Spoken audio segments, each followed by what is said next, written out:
బ్రహ్మార్పణం.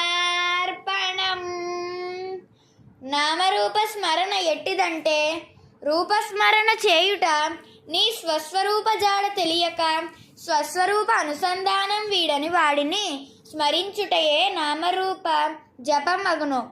కానీ నీలో నీవు తెలుసుకోవలసింది మిగిలిపోవును. కావున స్వరూప స్థిరత్వమే అంతిమ సాధన. అదే అంతా ఉన్నదని గ్రహించుటే పొందిన దానిని అనుభవించుట. అంతా నీవే ఉన్నావు. కావున దేనిని ఆశించకు. అందరిలో నీవే ఉన్నావు. కావున ఎవరిని భయపెట్టకు, బాధ పెట్టకు. అన్నీ నీవే అయి ఉన్నావు. కావున భయపడకు. అంతా నీవే కావున ఎవరిని నిందించకు. అందరిలో నీవే కావున ఎవరిని స్తుతించకు. నీవు లేని చోటు లేనే లేదు. కావున చలించకు.